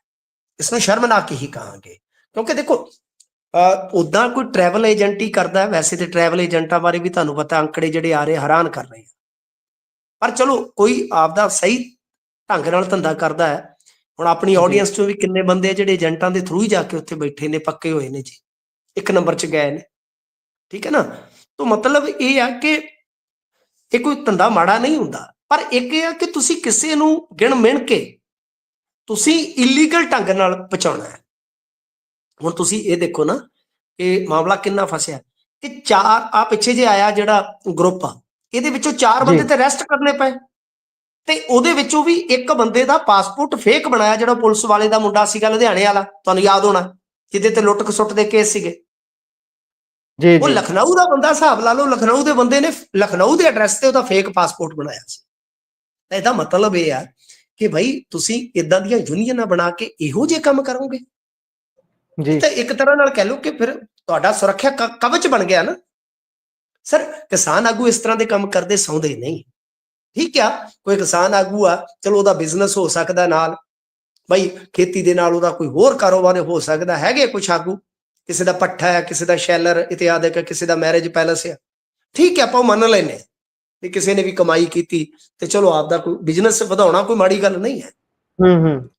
ਠੀਕ ਹੈ ਨਾ ਜੀ ਗੁਰਪ੍ਰੀਤ ਜੀ, ਮੇਰੀ ਦੁਆ ਤੁਹਾਡੇ ਵਾਸਤੇ ਵੀ ਤੁਸੀਂ ਵੀ ਜ਼ਿੰਦਗੀ 'ਚ ਬਹੁਤ ਤਰੱਕੀ ਕਰੋ, ਪਰ ਕਰੋ ਸ਼ਾਰਟਕਟ ਨਾ ਮਾਰੋ, ਹੈ ਨਾ। ਤਾਂ ਕਹਿਣ ਦਾ ਮਤਲਬ ਇਹ ਕਿ ਪਰ ਤੁਸੀਂ ਕਿਸਾਨ ਆਗੂ ਹੋ ਕੇ, ਇੱਕ ਸਟੇਟ ਇਕਾਈ ਦੇ ਆਗੂ ਹੋ ਕੇ ਨਾਲ ਇਹੋ ਜਿਹਾ ਕੰਮ ਕਰੋ, ਇਹ ਤੇ ਮੇਰੇ ਖਿਆਲ ਦੇ ਨਾਲ ਸਿਧਾਂਤਕ ਤੌਰ ਤੇ ਠੀਕ ਨਹੀਂ ਹੈ। ਇਹ ਯੂਨੀਅਨਾਂ ਬਾਰੇ ਅਸੀਂ ਅੱਗੇ ਵੀ ਰੌਲਾ ਪਾਉਂਦੇ ਸੀਗੇ ਕਿ ਭਾਈ ਇਹ ਜਿੰਨੀਆਂ ਯੂਨੀਅਨਾਂ ਬਣ ਰਹੀਆਂ, ਇਹਨਾਂ ਦੇ ਬੰਦੇ ਹੇਠਲੇ ਪੱਧਰ ਤੇ, ਚਾਹੇ ਉਹ ਨਿੱਜੀ ਝਗੜੇ ਹੋਣ ਲੈਣ ਦੇਣ ਦੇ, ਚਾਹੇ ਪ੍ਰਾਪਰਟੀ ਦੇ ਹੋਣ, ਇਹ ਇਹਨਾਂ ਮਸਲਿਆਂ ਦੇ ਵਿੱਚ ਵੀ ਟੰਗ ਅੜਾਉਣੀ ਸਟਾਰਟ ਕਰ ਚੁੱਕੇ, ਜਿਹਦਾ ਜਥੇਬੰਦਕ ਢਾਂਚੇ ਨਾਲ ਕੋਈ ਮਤਲਬ ਕਿ ਸਰੋਕਾਰ ਨਹੀਂ ਹੁੰਦਾ। ਸੋ ਮੈਂ ਤੇ ਪ੍ਰਵੀਨ ਜੀ ਅੱਗੇ ਕਈ ਵਾਰ ਇਹਦੇ ਤੇ ਗੱਲ ਕਰ ਚੁੱਕੇ ਹਾਂ। ਉਹ ਮੇਰੇ ਖਿਆਲ ਦੇ ਨਾਲ ਕਿਸਾਨ ਯੂਨੀਅਨਾਂ ਨੂੰ ਹੁਣ ਦੇਖਣਾ ਪਊਗਾ ਕਿ ਕੁਝ ਬੰਦੇ ਐਸੇ ਹੈਗੇ ਆ ਤੁਸੀਂ ਦੇਖ ਲਓ, ਕਾਰਾਂ ਤੇ ਝੰਡੇ ਲਾ ਕੇ ਐਡੇ ਤੁਰੇ ਫਿਰਦੇ, ਵੀ ਟੋਲ ਨਾ ਕਟਾਉਣਾ ਪਵੇ, ਇੱਧਰੋਂ ਕੋਈ ਪੁਲਿਸ ਵਾਲਾ ਨਾ ਰੋਕੇ। ਸੋ ਇਹ ਸਾਰੀਆਂ ਚੀਜ਼ਾਂ ਜਿਹੜੀਆਂ ਉਹ ਠੀਕ ਕਰਨ ਦੀ ਜ਼ਰੂਰਤ ਹੈਗੀ ਹੈ। ਬਹੁਤ ਸ਼ਰਮਨਾਕ ਗੱਲ ਹੈ ਜੀ। ਇਹਨਾਂ ਤੋਂ ਤਾਂ ਜਿਹੜੀਆਂ ਕਿਸਾਨ ਜਥੇਬੰਦੀਆਂ ਹੈਗੀਆਂ ਨੇ ਸਹੀ ਢੰਗ ਨਾਲ ਵੀ ਵਿਚਰਦੀਆਂ ਨੇ, ਉਹਨਾਂ ਨੂੰ ਵੀ ਸੁਚੇਤ ਰਹਿਣਾ ਪਊ ਵੀ ਭਾਈ ਏਦਾਂ ਦੇ ਬੰਦਿਆਂ ਤੋਂ ਬਚ ਕੇ ਰਹੋ। ਕਿਸਾਨ ਜਥੇਬੰਦੀਆਂ ਤੋਂ ਤਾਂ ਅੱਗੇ ਬਹੁਤ ਤਿੜੇ ਫਿਰਦੇ ਨੇ ਅੱਜ ਕੱਲ ਲੋਕ, ਕਹਿੰਦੇ ਦਰੀ ਗੱਡੀ 'ਚ ਹੀ ਰੱਖਦੇ ਨੇ। ਪਰ ਆਪਾਂ ਅੱਗੇ ਚੱਲੀਏ, ਗੱਲ ਟਰੰਪ ਸਾਹਿਬ ਦੀ ਕਰਦੇ ਆ। ਟਰੰਪ ਸਾਹਿਬ ਜੀ ਪਟਾਕੇ ਪਾਉਂਦੇ ਆਉਂਦੇ ਨੇ ਤੇ ਹੁਣ ਫੰਡਿੰਗ ਨੂੰ ਲੈ ਕੇ ਨਵੀਂ ਗੱਲ ਕਹਿਤੀ ਹੈ ਉਹਨਾਂ ਨੇ। ਵੈਸੇ ਮੋਦੀ ਸਾਹਿਬ ਦੇ ਗਿਆ ਦਾ ਵੀ ਕੋਈ ਅਸਰ ਨਹੀਂ ਹੋਇਆ, ਕਹਿੰਦੇ ਜਿੰਨਾ ਕੁ ਅੱਗੇ ਆਪਾਂ ਲਾਉਂਦੇ ਸੀ ਟੈਕਸ, ਉਹਨਾਂ ਕੁ ਅਗਲੇ ਕਹਿੰਦੇ ਤੁਹਾਨੂੰ ਮੋੜਾਂਗੇ ਹੁਣ ਦੁੱਗਣੀ ਭਾਜੀ। ਹਾਂ, ਹੁਣ ਤੈਨੂੰ ਟੱਕਰਾਂਗੇ ਸੱਜਰੇ ਸ਼ਰੀਕ ਤੇਰੇ ਬਣ ਕੇ। ਤਾਂ ਗੱਲ ਹੈ ਕਿ ਟਰੰਪ ਸਾਹਿਬ ਨੇ ਹੁਣ ਅਮਰੀਕੀ ਫੰਡਿੰਗ, ਤੁਹਾਨੂੰ ਪਤਾ ਹੀ ਹੈ ਨਾ, ਜਿਹੜੀ ਰੋਕੀ ਗਈ ਆ ਪਿੱਛੇ ਜੀ, ਤੇ ਇਹਨਾਂ ਨੇ ਕਿਹਾ ਕਿ ਮੋਦੀ ਦੇ ਲਈ ਬਹੁਤ ਸਨਮਾਨ ਹੈ, ਮੇਰੇ ਦਿਲ 'ਚ ਮੇਰਾ ਯਾਰ ਹੈ, ਪਰ 182 ਕਰੋੜ ਕਿਉਂ ਦੇਈਏ ਬਈ, ਭਾਰਤ ਕੋਲ ਤੇ ਆਪਦੇ ਕੋਲ ਪੈਸਾ ਬਥੇਰਾ ਹੈਗਾ। ਤਾਂ ਖੈਰ ਇਹ ਇੱਕ ਨਾ ਵਿਵਾਦਤ ਜਿਹਾ ਮਾਮਲਾ ਬਣ ਗਿਆ ਹੈ, ਕਿਉਂਕਿ ਇਹਨਾਂ ਨੇ ਸ਼ਾਇਦ ਜੇ ਤੁਸੀਂ ਦੇਖੋਗੇ ਤਾਂ ਜ਼ਿਕਰ ਕੀਤਾ ਸੀ, ਮਸਕ ਤੋਂ ਜ਼ਿਕਰ ਹੋਇਆ, ਤੇ ਫਿਰ ਇੱਕ ਵਿਵਾਦ ਇੱਥੇ ਵੀ ਮਾਲਵੀਆ ਨੇ ਟਵੀਟ ਕਰ ਦਿੱਤਾ ਕਿ ਦੇਖੋ ਜੀ ਇਹ ਤੇ ਅਮਰੀਕਾ ਦਾ ਸਿੱਧਾ ਦਖਲ ਸੀਗਾ। 2012 ਚ ਇਹਨਾਂ ਨੇ MOU ਸਾਈਨ ਕੀਤਾ ਤੇ ਉਸ ਤੋਂ ਬਾਅਦ ਇਹ ਫੰਡਿੰਗ ਆਉਂਦੀ ਸੀਗੀ, ਤੇ ਇਹਨਾਂ ਨੇ ਉਹ ਜਿਹੜਾ ਸੀ ਵੋਟਰ ਟਰਨਆਊਟ ਜਿਹੜਾ ਹੈ ਵਧਾਉਣ ਵਾਸਤੇ ਉਸ ਮੰਤਵ ਲਈ ਇਹ ਫੰਡ ਰੱਖੇ ਸਨ। ਜੀ। ਪਰ SY ਕੁਰੈਸ਼ੀ, ਜਿਨ੍ਹਾਂ ਨੂੰ ਘੜੀਸਿਆ ਗਿਆ ਕਿਉਂਕਿ ਉਹਨਾਂ ਦੇ ਨਾਮ ਦੇ ਨਾਲ ਕੁਰੈਸ਼ੀ ਲੱਗਦਾ ਸੀਗਾ ਨਾ, ਜੀ ਕੁਰੈਸ਼ੀ ਸਾਹਿਬ ਨੇ ਸਾਰੇ ਡਾਕੂਮੈਂਟ ਜਨਤਕ ਕਰ ਦਿੱਤੇ MOU ਦੇ ਕਿ ਸਰ ਕੋਈ ਪੈਸਾ ਆਇਆ ਹੀ ਨਹੀਂ, ਪੈਸੇ ਦਾ ਕੋਈ MOU ਸਾਈਨ ਹੀ ਨਹੀਂ ਹੋਇਆ US ਦੇ ਨਾਲ ਜੀ। ਇਹ ਬਹੁਤ ਵੱਡਾ ਖੁਲਾਸਾ ਸੀਗਾ। ਹੁਣ ਟਰੰਪ ਸਾਹਿਬ ਫਿਰ ਇੱਕ ਬਿਆਨ ਨੂੰ ਰਿਪੀਟ ਕਰਦੇ ਸਨ, ਤਾਂ ਮਤਲਬ ਕਿ ਟੋਟਲ ਕਨਫਿਊਜ਼ਨ ਕ੍ਰੀਏਟ ਹੋ ਗਈ ਨਾ ਗੁਰਪ੍ਰੀਤ ਜੀ, ਕਿ ਉਸ ਵੇਲੇ ਦੇ ਜਿਹੜੇ ਮੁੱਖ ਚੋਣ ਕਮਿਸ਼ਨਰ ਸੀ ਕੁਰੈਸ਼ੀ ਸਾਹਿਬ, ਉਹਨਾਂ ਨੇ ਡਾਕੂਮੈਂਟ ਦਾ ਜਨਤਕ ਕਰ ਦਿੱਤੇ। ਕਿਆ ਚੱਕੋ ਤੁਹਾਡੀ ਕਚਹਿਰੀ 'ਚ ਹੈ, ਦੱਸੋ ਇਹਦੇ 'ਚ ਕਿਹੜੀ ਲਾਈਨ ਹੈ ਜਿਹਦੇ 'ਚ ਇਹਨਾਂ ਨੇ ਪੈਸੇ ਦੇਣੇ ਸੀਗੇ, ਕਿਹੜੇ ਪੈਸੇ ਆਏ। ਦੂਜੇ ਪਾਸੇ ਭਾਜਪਾ ਵਾਲੇ ਕਹਿੰਦੇ ਕਿ ਅਮਰੀਕਾ ਦਾ ਦਖਲ ਹੋ ਰਿਹਾ ਸੀ। ਜੇ ਦਖਲ ਹੋ ਰਿਹਾ ਫਿਰ ਵੀ ਸਵਾਲ ਫਿਰ ਵੀ ਬਣੋ ਕਿ ਭਾਈ ਤੁਸੀਂ 14 ਤੋਂ ਲੈ ਕੇ 11 ਸਾਲ ਤੱਕ ਸੁੱਤੇ ਰਹੇ, ਕਿਉਂਕਿ ਜੇ ਫੰਡਿੰਗ ਆਉਂਦੀ ਹੋਊਗੀ ਤਾਂ ਫਿਰ ਤਾਂ ਹਰੇਕ ਸਾਲ ਆਉਂਦੀ ਹੋਊਗੀ। ਸੋ ਇਸ ਕਰਕੇ ਮੇਰੇ ਖਿਆਲ ਦੇ ਨਾਲ ਇਹਨਾਂ ਚੀਜ਼ਾਂ ਦਾ ਆਪਾਂ ਨੂੰ ਤੇ ਪਤਾ ਹੀ ਨਹੀਂ ਸੀ ਲੱਗਣਾ ਜੇ ਇਹ ਟਰੰਪ ਹੋਰੀ ਮਾੜਾ ਮੋਟਾ ਇੰਨਾ ਹਿਲ ਜੁਲ ਵਾਲਾ ਕੰਮ ਨਾ ਕਰਦੇ। ਤਾਂ ਇਸ ਬਿਆਨ ਨੇ ਇੱਕ ਵਾਰੀ ਫਿਰ ਦੁਵਿਧਾ ਤੇ ਦਵੰਦ ਪੈਦਾ ਕਰ ਦਿੱਤੇ ਨੇ ਕਿ ਐਕਚੁਅਲ 'ਚ ਇਹ ਮਾਮਲਾ ਹੈ ਕੀ ਸੀ ਜੀ। ਸੋ ਇਹ ਤਾਂ ਹੁਣ ਵੇਖਾਂਗੇ ਬਣਦਾ ਕੀ ਹੈ, ਕਿਉਂਕਿ ਟਰੰਪ ਸਾਹਿਬ ਹੋਣਾ ਵੱਲੋਂ ਇੱਕ ਡੋਜ ਨਾਮ ਦਾ ਨਵਾਂ ਵਿਭਾਗ ਬਣਾ ਦਿੱਤਾ ਗਿਆ। ਮਸਕ ਹੋਣਾ ਨੂੰ ਉਹਦੀ ਦੇਤੀ ਬਾਗਡੋਰ, ਤੇ ਸਭ ਤੋਂ ਪਹਿਲਾਂ ਉਹਨਾਂ ਨੇ ਬਿਆਨ ਦਿੱਤਾ ਸੀ ਵੀ ਭਾਈ ਆਹ ਵਾਲਾ ਕੰਮ ਤਾਂ ਆਪਾਂ ਬੰਦ ਕਰਾਂਗੇ। ਵੋਟਰ ਟਰਨ ਆਊਟ ਦੇ ਲਈ ਜੇਕਰ ਉਹਨਾਂ ਦੇ ਵੱਲੋਂ ਕੋਈ ਬਿਆਨ ਦਿੱਤਾ ਗਿਆ, ਇਸ ਦੇ ਵਿੱਚ ਕੋਈ ਤਾਂ ਘੁਣਤਰ ਹੋਊਗੀ ਜਿਹੜੀ ਸਾਹਮਣੇ ਆਉਣੀ ਚਾਹੀਦੀ ਹੈ। ਕੀ ਪਤਾ 185 ਕਰੋੜ ਕਿਸੇ ਦੀ ਜੇਬ 'ਚ ਹੀ ਜਾਂਦਾ ਰਿਹਾ, ਇਹ ਵੀ ਇੱਕ ਦੇਖਣ ਵਾਲਾ ਪੱਖ ਹੋਊਗਾ, ਜਾਂਚ ਹੋਣੀ ਚਾਹੀਦੀ ਹੈ। ਸੋ ਜੀ ਜੀ ਜੀ ਜੀ ਬਿਲਕੁਲ, ਇਹ ਤੁਹਾਡਾ ਸਵਾਲ ਬਹੁਤ ਵਾਜਬ ਤੇ ਮਜ਼ਬੂਤ ਹੈ ਜੀ। ਸੋ ਇੱਥੇ ਹੀ ਪ੍ਰੋਗਰਾਮ ਦਾ ਸਮਾਂ ਹੁੰਦਾ ਸਮਾਪਤ। ਮਿੰਟੂ ਜੀ, ਤੁਸੀਂ ਜਾਣਕਾਰੀਆਂ ਸਾਂਝੀਆਂ ਕੀਤੀਆਂ, ਬਹੁਤ ਬਹੁਤ ਧੰਨਵਾਦ। ਸਤਿ ਸ਼੍ਰੀ ਅਕਾਲ।